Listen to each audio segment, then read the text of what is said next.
एनफ्रा show के इस बड़े स्पेशल एपिसोड में आपका स्वागत है। मैं professor Iyer, editor and publisher Enertia एवं president Enertia foundation and president renewable energy promotion association. ये इसलिए स्पेशल है, हमारे साथ एक बहुत अहम मेहमान जुड़े आज। वो देश की प्रगति के अंदर बहुत काम किया इन्होंने, सौर ऊर्जा के क्षेत्र में काफ़ी देश का भला हुआ है के कारण। तरुण कपूर जी, आपका स्वागत है। Tarun Kapoor is joint secretary ministry of new and renewable energy government of India, और ये हमारे साथ अब जुड़े हैं। हमारे साथ राजीव श्रीवास्तव हैं, जिन्होंने उन्होंने भी काफ़ी काम किया सोलर में। जो जब एग्जीक्यूटिव डायरेक्टर थे BHEL के, तब उन्होंने काफ़ी सोलर के क्षेत्र में काम किया है। हमारे साथ मूर्ति साहब हैं। मूर्ति साहब का कन्वेंशनल एनर्जी और रिन्यूएबल एनर्जी दोनों में काम हुआ है। और हेतल भाई हैं, जो गुजरात के जो मुद्दे हैं आज हम कॉन्स्टेंटली डिस्कस कर रहे हैं, गुजरात स्टेट के सक्सेस का। और नॉट ओनली दैट, देखेंगे तो हमारे साथ जितने ये दिग्गज बैठे हैं सारे इंजीनियर हैं, और ये बताना चाहूँगा सब इंजीनियरिंग बैकग्राउंड से हैं लोग जो अच्छे हैं। और तरुण कपूर साहब IAS हैं।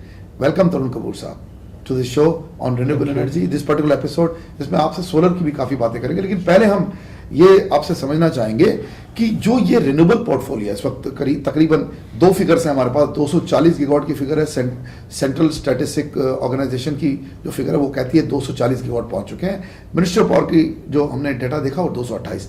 इसके मध्य हम समझे कि तकरीबन हम CSO की डाटा मान लें कि 240 गीगावाट आई है, तो 12% मिनिस्ट्री ऑफ पावर कहती है कि इसमें रिन्यूएबल एनर्जी का शेयर है, जो कि सारा मिला, पर इसमें सोलर का शेयर नहीं है। तो आपका क्या कहना है कि what is the actual share of renewable energy in this now?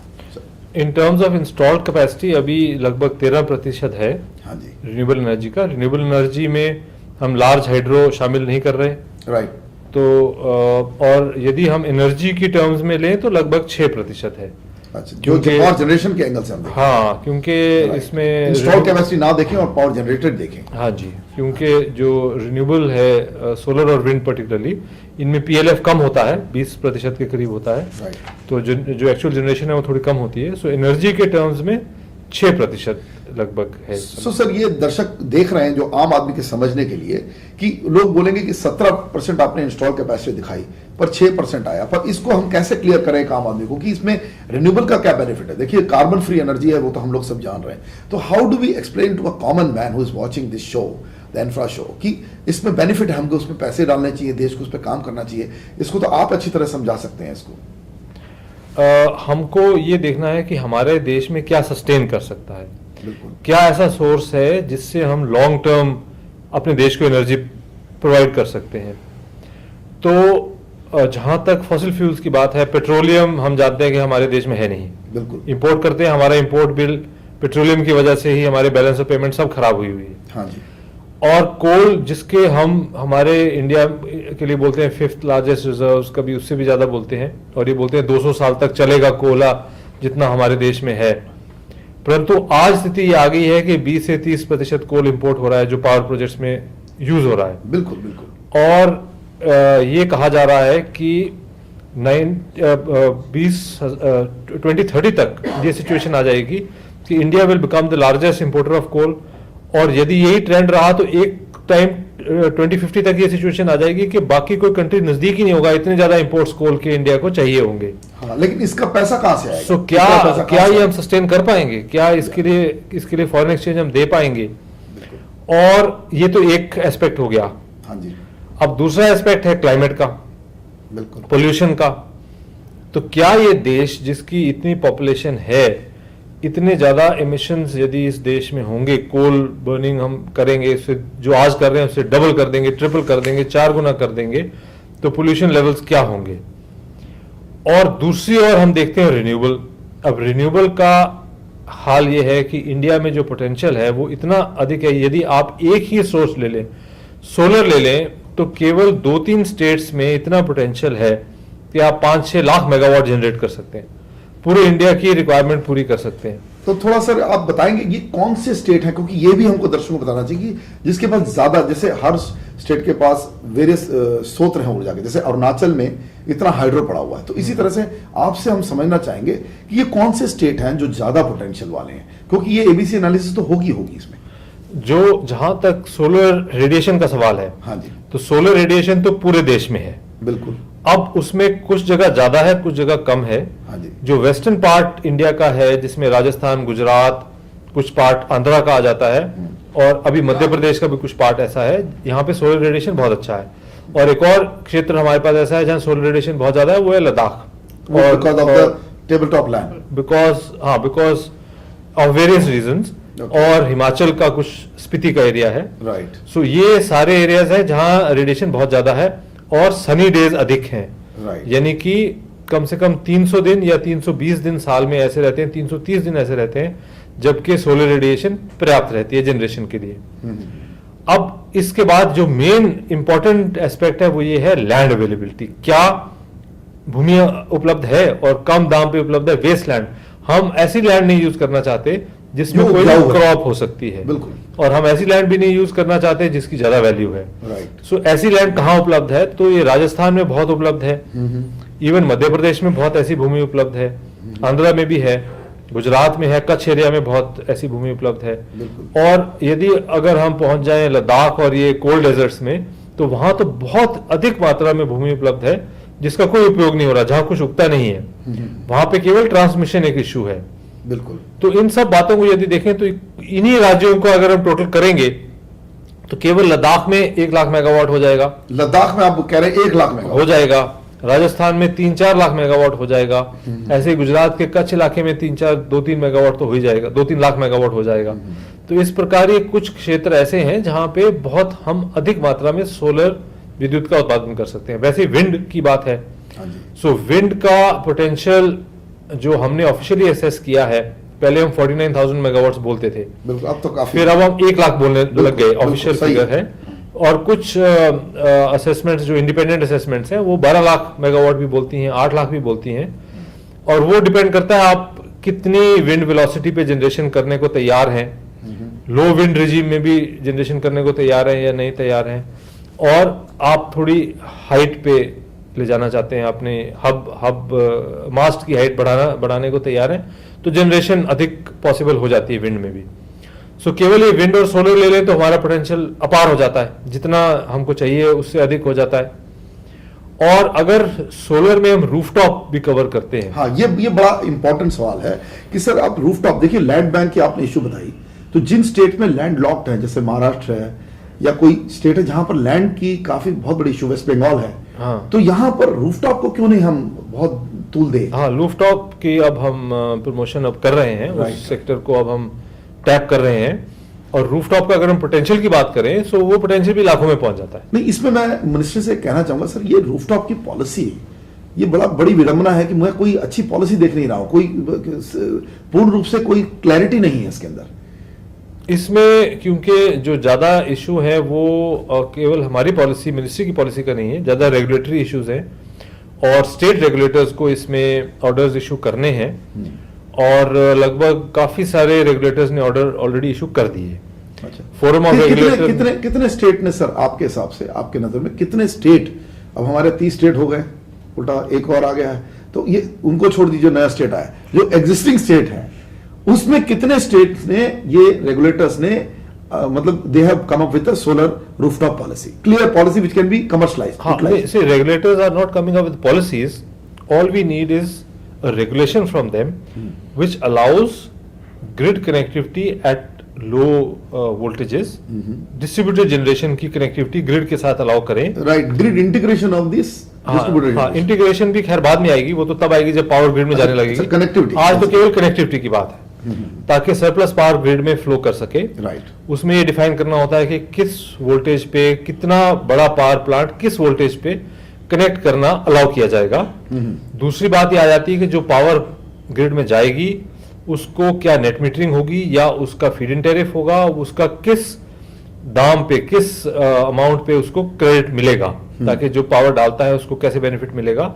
और फिर तीसरा इशू आ जाता है कि जो मीटर्स हैं, टू वे मीटर्स, वो अलाउ किए जाएंगे या नहीं किए जाएंगे। राइट, सो इन इश्यूज को काफी रेगुलेटर्स, 5-6 रेगुलेटर्स ने तो क्लियर ऑर्डर कर दिए हैं। हाँ, मतलब आपका कहना मोटा मोटी 5-6 स्टेट तैयार हो चुके, हाँ, 5-6 स्टेट तैयार हो चुके, तो मतलब शुरुआत हो चुकी है। हाँ, अब उसको ऑर्डर को इंप्लीमेंट करने में डिस्ट्रीब्यूशन कंपनीज को अपनी तरफ से कुछ क्लैरिटी लानी है। हाँ जी, वो प्रोसेस अब चल रहा है, समझ गया। और साथ में मिनिस्ट्री ऑफ पावर सीए के माध्यम से कुछ रेगुलेशंस या रूल्स आप कह लीजिए वो आने हैं, उसमें से एक डिस्ट्रीब्यूटेड जनरेशन का तो आ गया, अब मीटरिंग का आना है, वो अभी जल्दी आ जाएगा।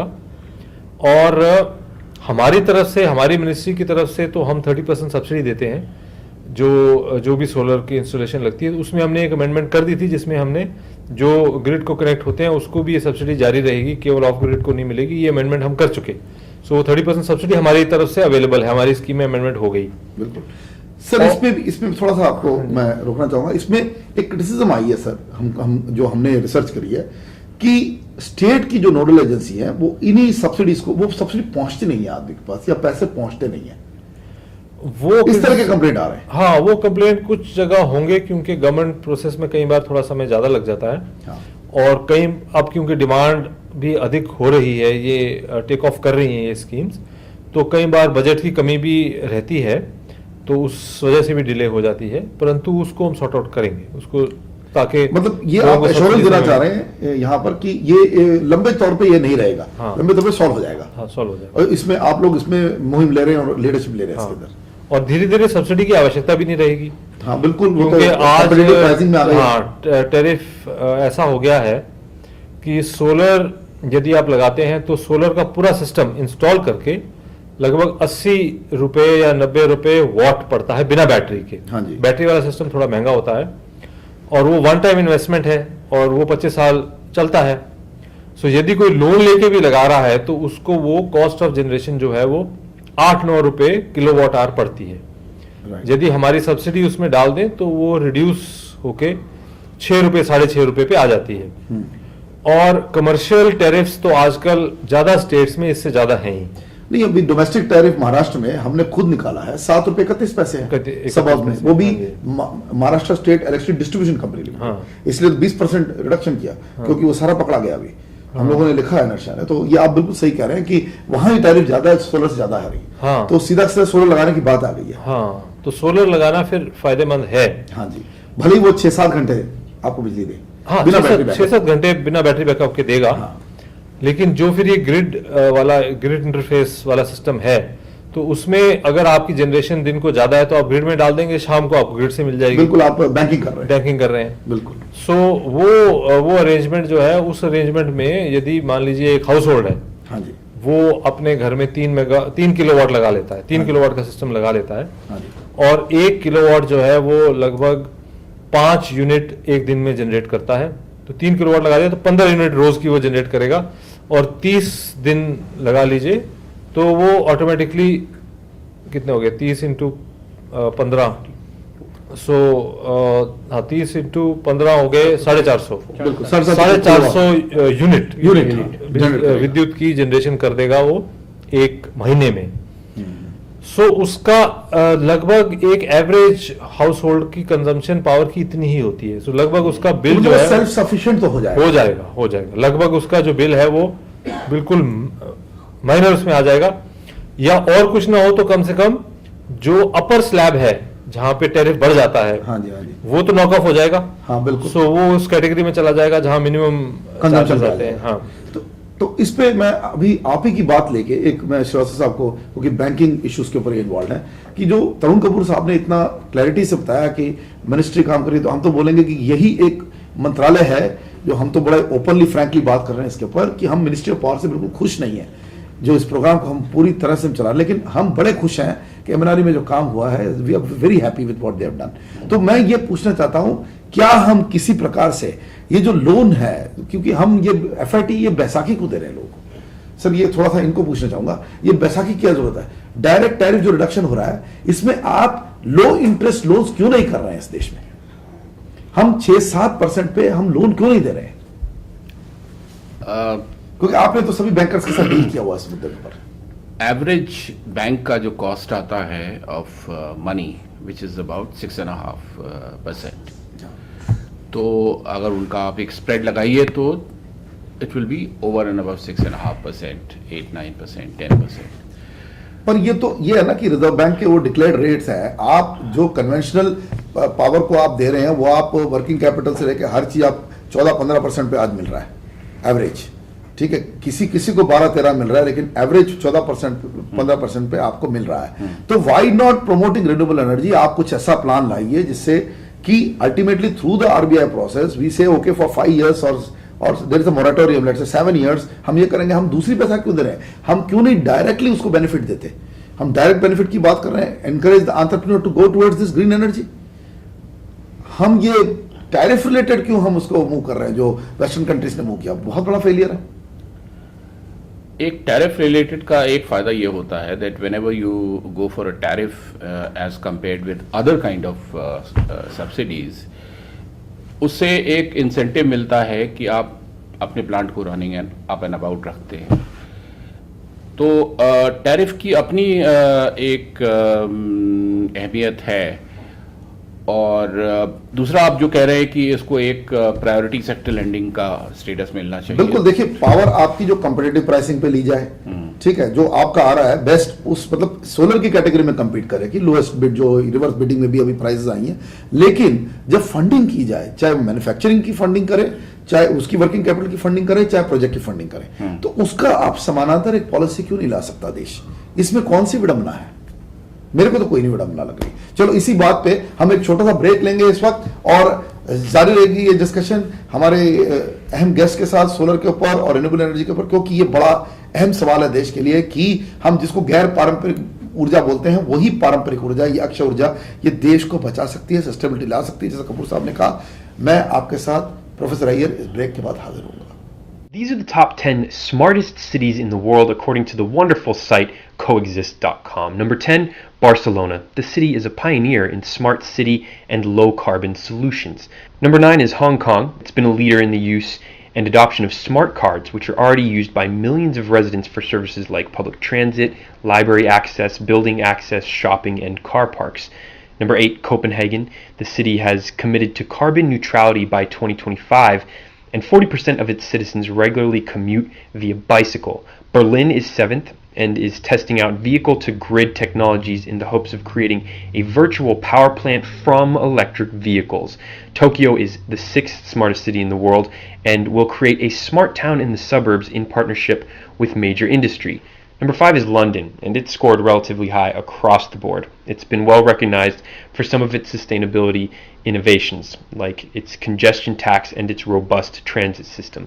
New York is 4th, and it scored higher than most other cities in all of the categories except quality of life. It's teamed with innovator IBM, a move that is expected to save the city around $100 million over a 5-year period. Paris, France is 3rd. It already has a highly successful bike sharing program known as Velib, and just last month its mayor launched a similar model for small EVs called Autolib. Toronto is 2nd. It's the smartest city in North America, scoring well across the board. The private sector is getting in on the action too, setting up a Smart Commute Toronto initiative to increase the city's transit efficiency. And the smartest city in the world is Vienna, Austria. It was the only city that ranked in the top 10 in every category. It's establishing bold, smart city targets and tracking their progress to reach these goals with programs like Smart Energy Vision 2050, Roadmap 2020, and Action Plan 2012 to 2015. The rankings were determined by the city's scores on 4 global categories: innovation, green ranking, quality of life, and digital city. Break के बाद दर्शकों आप सबका स्वागत है। हमारे साथ आप बने हुए हैं और हमारे साथ अभी भी बने हुए हैं हमारे आज के महारथी तरुण कपूर साहब, joint secretary ministry of new and renewable energy हमारे साथ में हैं, और सौर ऊर्जा के संबंध में हम अभी डिस्कस कर रहे थे। और Hetal Mehta who is the joint secretary, sorry he is the joint president of the renewable energy promotion association. Rajiv Srivastava sahab जो एक्स ईडी हैं बीएचएल के, जिन्होंने बीएचएल में काफ़ी सोलर का काम किया। और हमारे साथ हैं पीवीएसएन मूर्ति जो जिन्होंने हर तरह के मतलब हाइड्रो पे और स्मॉल हाइड्रो पे और रिन्यूएबल एनर्जी पे काफ़ी काम किया हुआ है, in addition to transmission distribution. जारी रखते हुए मैं चाहूँगा अभी इंट्रोड्यूस करना मूर्ति साहब, ये जो हमने जो बातें करी बेसिकली सौर ऊर्जा के बारे में, तो अभी जो ये बात हो रही है कि हमको लो इंटरेस्ट कैपिटल अवेलेबल करना है, चाहे वो वर्किंग कैपिटल, इसके बारे में आप क्या ख्याल है? See, basically, for the solar projects, the capital requirements are required, and the loans at the lower interest rates is required. As far as rooftop solars are concerned, the loans at the local places are available, and the discounts of 30% fund from NABARD is given very clearly. And the rural banks are providing loans for the whoever is interested for rooftop solar without much of interest rates. Example is my own brother has put up a small solar plant on his house for his daily requirements when there is a power cuts in Andhra Pradesh. Okay. And 30% you don't have to even pay anything. State That means it's like a grant. 30% is a grant. Grant, it straight away goes to the supplier. Okay. You don't have to put his money even. Right. And hardly he's paying 630 rupees per month as an installment for his system, which he runs it whole of the day even when there is power. Right. Because solar city is available for him. So what is the typical interest rates that they encounter? He is getting about 8% interest rate in So that is very competitive. That's very competitive. So that means for micro, decentralized, Yes. small, I would say rural or household, it is possible It's that possible. this NABARD type of organization can play a major role in the country. And rural banks, Rural cooperative banks, banks, okay. they are ready to fund all these things. Right. This is very simple system. We don't have to do anything. They will list of suppliers through whom we can buy the equipment. You select your supplier, go with your proposal, take an offer with them, and they will tell you how much. So that is good news. आपको freedom मिल रही है.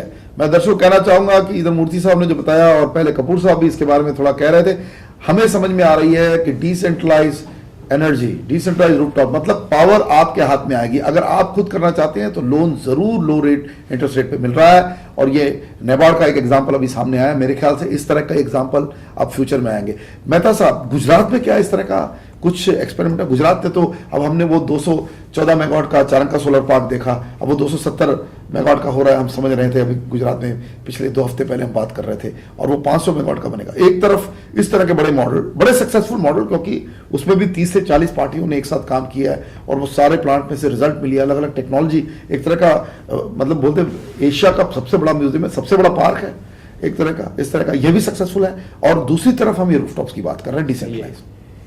ये देखो, गुजरात में rooftop, वैसे तो गुजरात की खुद की रूफटॉप पॉलिसी इज कमिंग, और उससे पहले भी रूफटॉप लगाने वाले बहुत लोग हैं. जैसे कि मैं एग्जांपल दूं, government started their own buildings with the rooftops, like court buildings, like municipal buildings, like public whatever other like amenities are there, public amenities, जहां हाँ, जैसे अभी हम छत्तीसगढ़ में गए थे तो जेल पे भी लगा दिया है. सही, काफी काम हुआ है, जेलों पे लगाया ही. है और मेरे ख्याल से हॉस्टल्स पे लगाया है. हाँ. दलितों के हॉस्टल्स पे सौर ऊर्जा प्रोवाइड किया. काफी अच्छा रेवोल्यूशन हो रहा है. अभी मान लो जो पॉलिसी कॉमन मैन के लिए नहीं आई है अभी रूफटॉप की, लेकिन गवर्नमेंट की ओर से वो काम चालू है. लेकिन फिर भी लोग अपने आप भी ये इंटरेस्ट लेके कर रहे हैं. जैसे फॉर एग्जांपल मैं अगर दूं तो मेरे घर पे मैंने 2005 से लगाया हुआ है सोलर रूफटॉप. ये बड़ी इंटरेस्टिंग बात है, जब सोलर चालू नहीं होता तब आपने तब लगाया है. बिल्कुल. तो उसका पेबैक तो कोई बात नहीं है. अभी आप एक लोन की और ये सब भी जो बात कर रहे हैं, तो उसमें क्या होता है, बैंक तो दे नहीं रही है, वो फैक्ट है ये कंट्री में. बिल्कुल बिल्कुल. और मिनिस्ट्री और सब्सिडी दे रही है. तो क्या ऐसा कुछ हो सकता है कि उसमें इंटरेस्ट सब्सिडी दिया जाए, तो उसको लगाने वाले को इंटरेस्ट सब्सिडी मिल जाए इंस्टेड ऑफ कैपिटल सब्सिडी? मैं ये सवाल कन्वर्ट करके मैं चाहूंगा कि तरुण कपूर साहब इसके बारे में बताएं. सर, ये जो बात हो रही है, ये बेसिकली ऐसा समझ में आ रहा है कि सौर ऊर्जा के लिए सभी इंटरेस्टेड हैं, इवन इंडिविजुअल्स इंटरेस्टेड हैं, और शायद ये बहुत बड़ा रेवोल्यूशन होगा देश में. आपने बताया कैपेसिटी बहुत है, लार्ज वाली भी कैपेसिटी है. एक तरह से कम अगर हम बैटरी बैकअप छोड़ दें, कम से कम देश 7 से 8 घंटे के लिए ऊर्जा सुरक्षा के अंदर पहुंच जाएगा. अब एनर्जी सिक्योरिटी की हम बड़ी बड़ी बातें कर रहे हैं, सौर ऊर्जा शायद इस देश को पहली बार ऊर्जा सुरक्षा देगा. ये छोटा पर्सन है, चाहे वो गांव का है चाहे शहर का है, इसको हेल्प करने के लिए कैसे मंत्रालय सोच रहा है? इसमें कोई सोच आई है क्या? जो भी व्यक्ति ये सौर ऊर्जा का कोई भी अप्लायंस यूज़ करना चाहता है, रूरल एरिया में हो या अर्बन एरिया में हो, तो हमारी मिनिस्ट्री की तरफ से उसके लिए सहायता उपलब्ध है. हाँ जी. अब बैंक के माध्यम से यदि कोई लेना चाहता है तो हमारी एक स्कीम है जिसमें हमने सब्सिडी का पैसा जो है वो नाबार्ड के पास रख दिया है. हाँ जी. और वो नाबार्ड जो है वो आरआरबीएस के माध्यम से वो लोन प्लस सब्सिडी उपलब्ध करवाता है. सो हमारे पास आने की आवश्यकता नहीं है.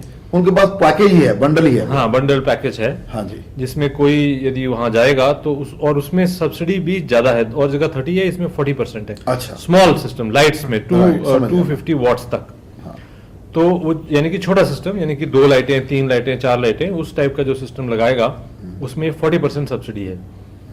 पहले हमने ये स्कीम रखी थी कि जिसमें हमने इंटरेस्ट सब्सिडी की थी, ताकि लोन ही कम इंटरेस्ट पे मिल जाए, बिल्कुल। परंतु वो एडमिनिस्टर करने में काफ़ी दिक्कत आ रही थी, क्योंकि उसमें फिर बैंक्स को कैलकुलेट करने में और हमारे से क्लेम करने में प्रॉब्लम आती है।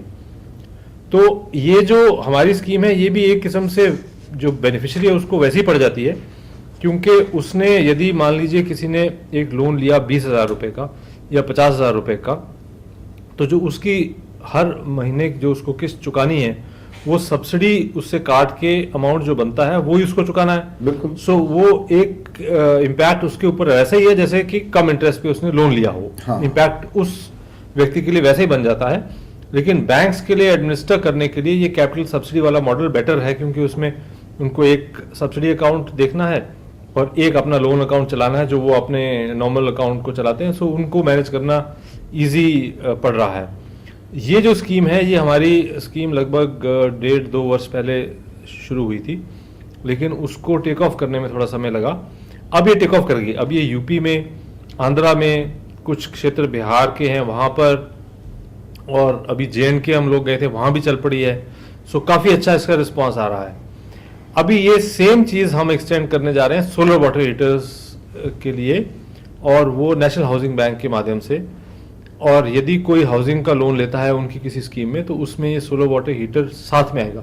उसमें लाइट like का a package, हाँ, वो साथ में आ पैकेज, जाएगा। हाँ, उसमें लाइट का प्रोविजन भी है और सब्सिडी इनबिल्ट होगी।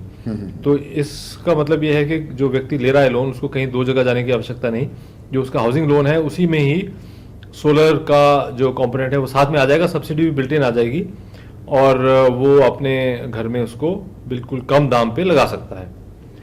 अब इसी को हम जो कमर्शियल बैंक्स हैं उनके माध्यम से भी करना चाहते हैं, जिसके लिए हम एक तीसरी स्कीम कर रहे हैं, वो solar energy corporation of India करेगी, और उसके माध्यम से सब्सिडी और ये लोन का कॉम्बिनेशन जो है वो कमर्शियल बैंक्स के माध्यम से भी चलेगा। और हम ये देख रहे हैं कि कमर्शियल बैंक्स कितने इसमें आगे आते हैं। तो ये मतलब अर्ली डेज है, आपका कहना है कि एक्सपेरिमेंट चालू है, थिंकिंग चालू है। हाँ। एक तरह का वो समझा जा रहा है कि डिसेंट्रलाइज जो अपॉर्चुनिटी है डिस्ट्रीब्यूटेड पावर की सोलर में, वो बहुत बड़ी अपॉर्चुनिटी है। ये एक तरह के देश के लिए ही एक सौर ऊर्जा के अंदर एक रेवोल्यूशन पैदा कर सकती है। एक मैं आपसे एक और टिप्पणी चाहूंगा कि ये मैं कभी कन्विंस नहीं हुआ, जो हम तो काफी सारे प्रोग्राम में बात की आपसे भी, कि ये 20 गीगावाट का मॉडल हमें समझ में नहीं आया। सर 20 तो ये राजस्थान और ये कर लेंगे, तो हम 40, हम इसको डबलिंग की क्विकली बात क्यों नहीं कर रहे? मान तो सारे गए, अब हमारे जो सारे रिपोर्ट्स भी आप लोगों को सबमिट हुए हैं कि 40 रेपा की तरफ से रिपोर्ट सबमिट हुआ है, तो वो सब हमने सभी स्टेट्स को दिया है। हम तो कह रहे हैं कि 40 से 50 तो आराम से हो सकता है 2022 में। इतना भय क्यों पैदा हो रहा है इसको एम्ब्रेस करने में ऑफिशियली? ये जो सोलर मिशन है, सोलर मिशन जब लॉन्च हुआ था तो एक टारगेट 20,000 मेगावाट का दिया गया था। हाँ जी। अब 20,000 मेगावाट में, और ये क्योंकि 3 फेजेस में चलना है, सेकंड फेज में अभी हम आए हैं, सेकंड फेज में हमको इसको 10,000 मेगावाट पे लेके जाना है। तो अगर हम रिन्यूएबल परचेज ऑब्लिगेशन के हिसाब से चलें तो हमारे को 2022 तक 34,000 मेगावाट की आवश्यकता होगी, बिल्कुल, जो कि 20,000 से अधिक है। सो जाहिर है कि ये ऐसा लग रहा है कि ये 20,000 से ज्यादा जाएगा। अभी टारगेट हम रिवाइज करें या ना करें उसका कोई ज्यादा मतलब नहीं है। ज्यादा आवश्यक ये है कि सारे डिस्ट्रीब्यूशन कंपनीज, स्टेट गवर्नमेंट्स इसको समझें और इसको प्रमोट करें। और जो रूफटॉप प्रोग्राम है, जिसमें जर्मनी में जितना सोलर लगा है, 35,000 मेगावाट लगा है, उसमें 71% रूफटॉप्स पे है, छोटे सिस्टम्स हैं। बिल्कुल, यही बात, इसी बात पे हमारे यहाँ भी जब ये छोटे सिस्टम्स ज्यादा टेक ऑफ करेंगे तब कैपेसिटी तो शायद अपने आप ही कैपेसिटी आ जाएगी, जिसके लिए हमें कुछ ज्यादा पुश करने की आवश्यकता नहीं होगी।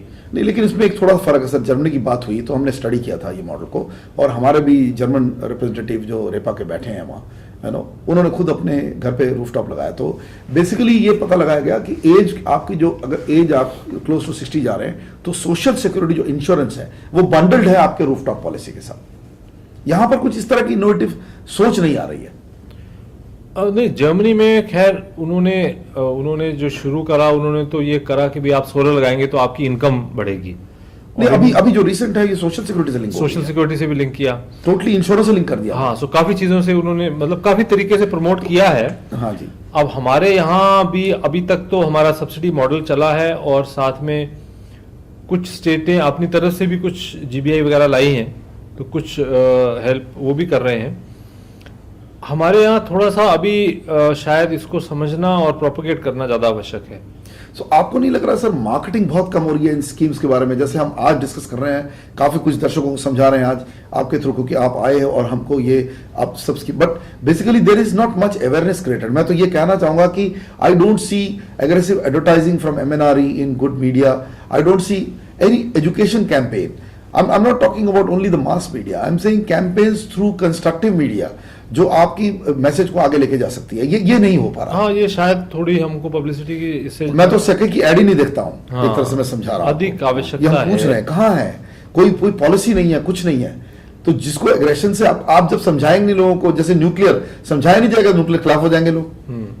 अब जर्मनी, हम सुन रहे हैं उल्टे सीधे न्यूज आ रहे हैं कि Germany is going out of solar, क्योंकि हमको पता क्यों जा रही है, क्योंकि ये सब्सिडी मॉडल लॉन्ग टर्म पे नहीं चलेगा, बैसाखी नहीं चलेगी, जो हमने डिस्कस किया। Germany is not going out of solar. Sir Germany FIT से बहुत पक गया है Germany, it's not able to. Germany का तो प्लान बड़ी क्लियर है। हाँ जी, उन्होंने पहले फीड इन टैरिफ दिया जो कि ग्रिड की पावर जिस रेट पे मिलती थी उससे ज्यादा था, बिल्कुल, ताकि सोलर लगाएं, ग्रिड में डालें, आपको कमाई पैसा होगी। मिलेगा, बिल्कुल 35 रुपए में फिर बिका है, उसने एकदम। धीरे धीरे उसको कम करा, हाँ जी, कम करके अब वो ले आए बराबरी पे। बिल्कुल, अब ये स्टेट सिचुएशन आ गई कि आप सोलर बनाएं, पावर प्रोड्यूस करें और खुद कंज्यूम करें या ग्रिड में डालें, बराबर है।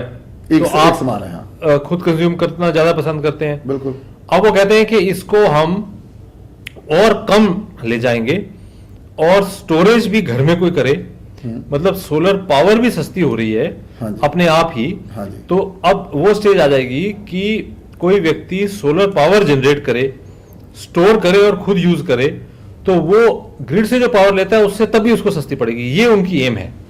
ठीक है। सो वो रिसर्च कर रहे हैं ताकि एक प्राइस कम आए, और उसके बाद एक लेवल होती है हर कंट्री की, कितनी पावर कोई कंट्री एब्जॉर्ब कर सकता है। हाँ, अब मान लो जिस कंट्री की रिक्वायरमेंट ही 1 लाख मेगावाट है या 1.5 लाख मेगावाट है, सो कितनी एब्जॉर्ब करेगा। सो अभी वो 7,000 8,000 के मेगावाट के करीब हर साल ऐड कर रहे हैं, बिल्कुल, और वो रेट जो है अभी चल रहा है, अभी कम नहीं हुआ है। सो इसलिए उसके बाद वो टेपर ऑफ होगा, क्योंकि उसके बाद एब्जॉर्प्शन नहीं हो पाएगी। इसका ये मतलब नहीं है कि वो उसको रिड्यूस कर रहे हैं। हमारी कंट्री में क्योंकि पॉपुलेशन जर्मनी से बहुत ज़्यादा है, आज भी टोटल हमारी जनरेशन कैपेसिटी जो है इंस्टॉल्ड वो इन कंट्री से ज़्यादा है, क्योंकि हमारा कंट्री इतना बड़ा है। बिल्कुल, तो हमारे यहाँ पे हम कितनी सोलर एब्जॉर्ब कर पाएंगे, वो जो कैपेसिटी टू एब्जॉर्ब है वो बहुत ज़्यादा है, ह्यूज है। उस स्टेज पे हम पहुंचेंगे कई वर्षों के बाद। तो आपका कहना है कि this path to market for solar is an advantage to India, because ये बहुत लंबा है, हाँ, रेट्स काफी गिर गए हैं, हम सही टाइम पे आए हैं। हाँ, सोलर के अंदर हमारा टाइमिंग भी अच्छा है कि बड़े हायर रेट्स पे हमने नहीं खरीदे। FIT भी बड़े शॉर्ट टर्म के लिए चली कि वो ट्रिगर कर गई मार्केट को।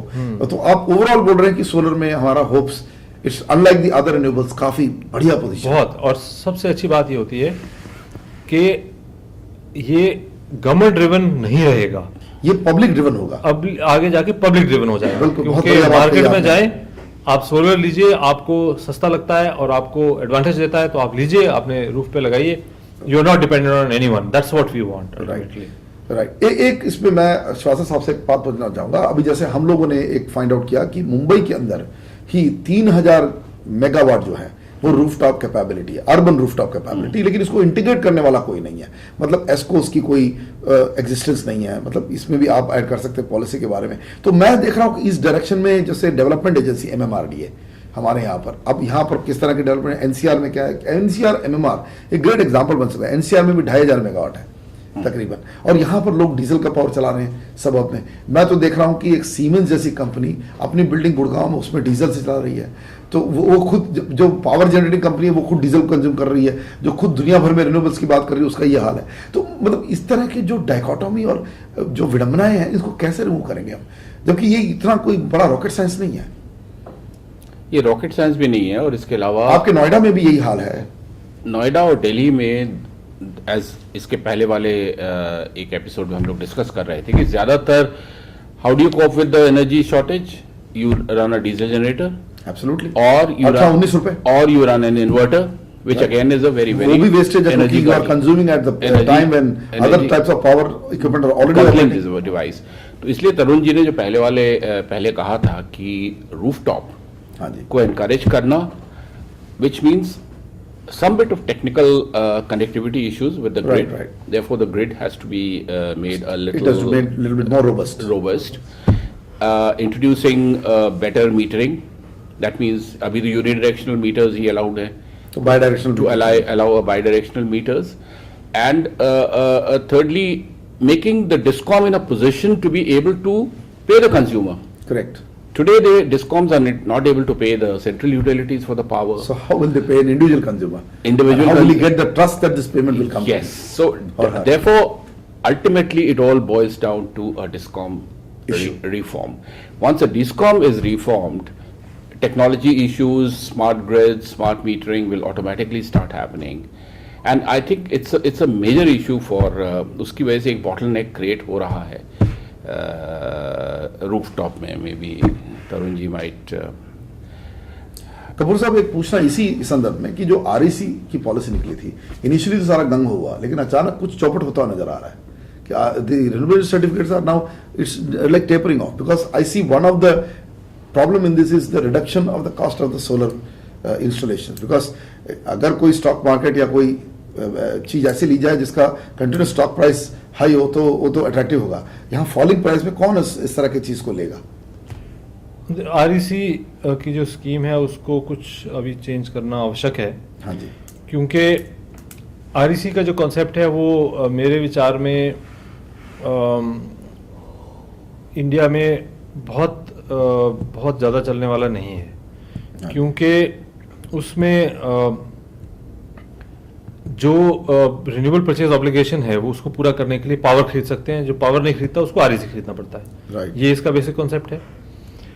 अब जो डिस्ट्रीब्यूशन कंपनीज है उनके पास बहुत कम पैसे हैं, उनके पास फाइनेंशियल प्रॉब्लम है, और जब फाइनेंशियल प्रॉब्लम है और कम पैसे हैं तो वो पावर खरीदेंगे, खाली आरईसी खरीदने को तैयार नहीं है, बिल्कुल नहीं खरीद वो रहे. तो सस्ती बिजली खरीदना चाहेंगे जिससे कंज्यूमर को सर्व करें. सस्ती भी खरीदना चाहेंगे, और वो कहते हैं कि खाली अगर आरईसी ही है तो वो हम नहीं लेंगे कि उससे पावर तो आई नहीं. बिल्कुल.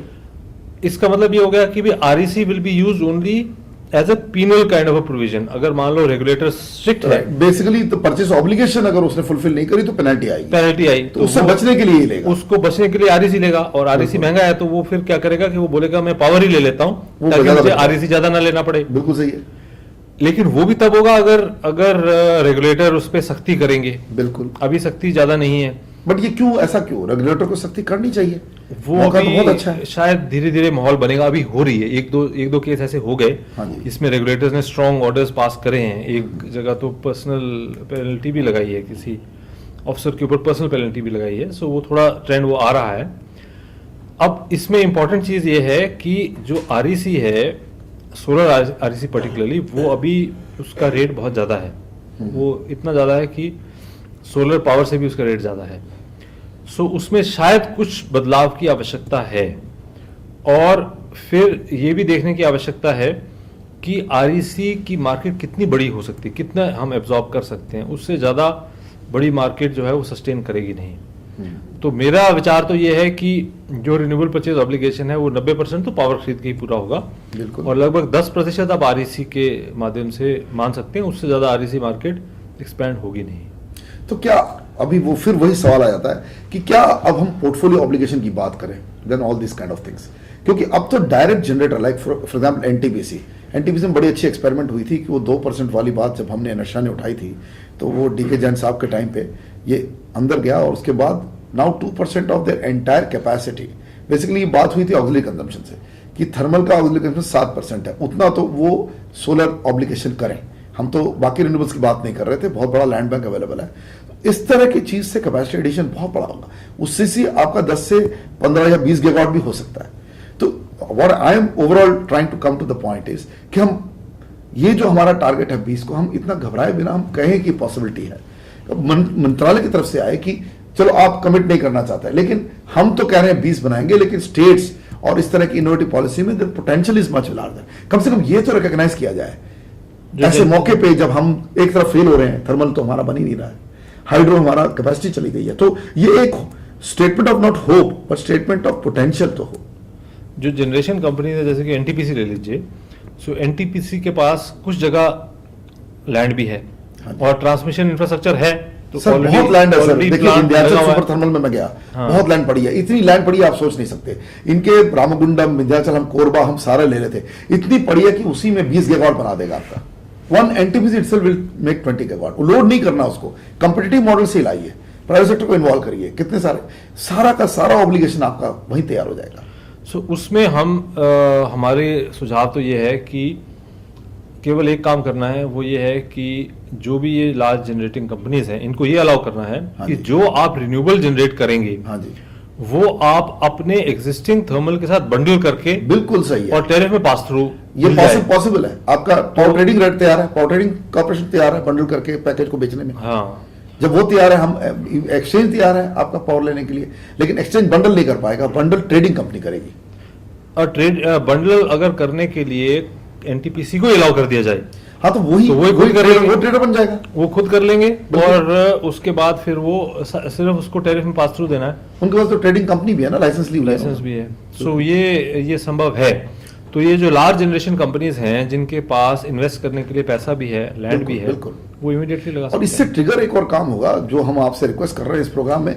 ट्रिगर ये होगा कि सारे मैन्युफैक्चरर जो आज मरे पड़े हैं एक तरह से चाइनीज ऑनस्लॉट में, थोड़ा बहुत आप लोगों ने उनको रिलीफ दिया बाय सेइंग कि भाई इंडिजिनस प्रोक्योरमेंट सोर्सिंग होगी, लेकिन एक लार्जर इशू देखिए कि new technologies, higher efficient technology adopt करने में एनटीपीसी जैसी कंपनी आएगी तब ये होगा, क्योंकि टेंडर कंडीशन टफ होते हैं उनके।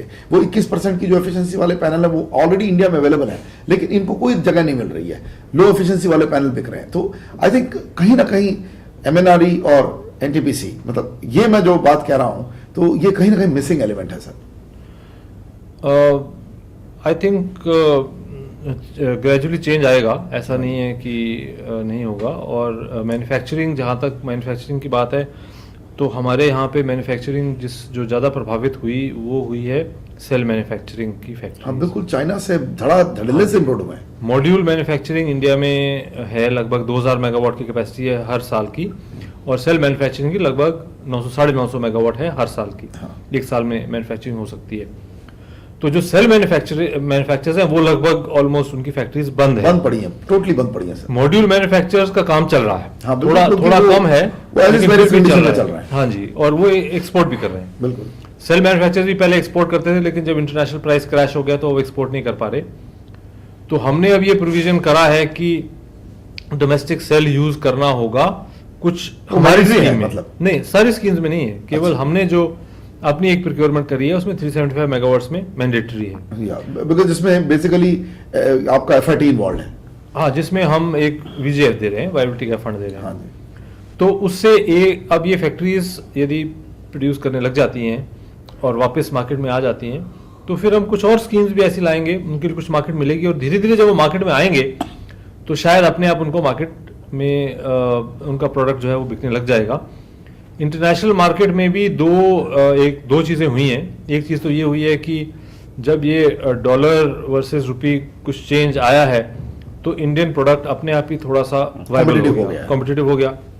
और दूसरे चेंज जो आया वो ये आया है कि चाइना में अपनी रिक्वायरमेंट अब काफ़ी ज़्यादा हो गई, तो वो प्रोग्राम काफी कैपेसिटी नहीं है कि वो बाहर भेज पाए, इसलिए इंडियन मैन्युफैक्चरर्स के लिए अब थोड़ी सी होप है, बेटर सिचुएशन है। ठीक है, ये सारा मुद्दा। आप कुछ कहना चाहेंगे? आप कुछ कह रहे थे सर। जस्ट टू ऐड कि चाइना में देव ऑल्सो गवर्नमेंट हैज मैंडेटेड कि ये लोग कंसोलिडेट करें अपने को, हाँ जी, कैपेसिटीज, और सिर्फ बड़े मैन्युफैक्चरर्स में स्टे, उसकी वजह से थोड़ी कैपेसिटी चाइना की भी कम हो जाएगी। बढ़िया है। तो बेसिकली हम ये कह रहे हैं कि कॉम्पिटिटिव मॉडल से इसमें तो हम बच गए कि यहाँ कोई एंटी डंपिंग ड्यूटी की जरूरत नहीं पड़ेगी।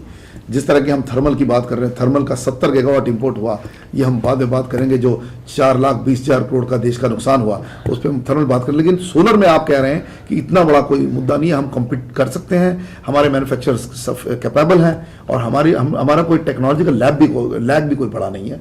तो अगर विल हो, अगर पॉलिसी डायमेंशन हो, और जैसे आपके मिनिस्ट्री ने बहुत अच्छा काम किया, इनफैक्ट आई वुड से कि we would say rate this ministry as one of the finest perform ministry, and congratulations to you. इस प्रोग्राम में मैं चाहूंगा कि इसी तरह का काम होता रहे और हम सौर ऊर्जा शक्ति बने, सुपर पावर कहीं एक जगह कहीं और नहीं बन पाए, सोलर सुपर पावर तो हम बन पाए। और जो 50 गीगावाट की हम बात कर रहे हैं 2022 में, ये वाकई सत्य हो। आप लोगों का इस प्रोग्राम में आने के लिए धन्यवाद, और हम चाहेंगे कि हम इस तरह के डिस्कशन फिर कर पाएं और लोगों को, अपने व्यूअर को और समझा पाएं कि सौर ऊर्जा और इस तरह के रिन्यूएबल एनर्जी जो हैं, हमारे अक्षय ऊर्जा स्रोत हैं, वही देश का फ्यूचर है, वही सस्टेनेबिलिटी ला सकते हैं।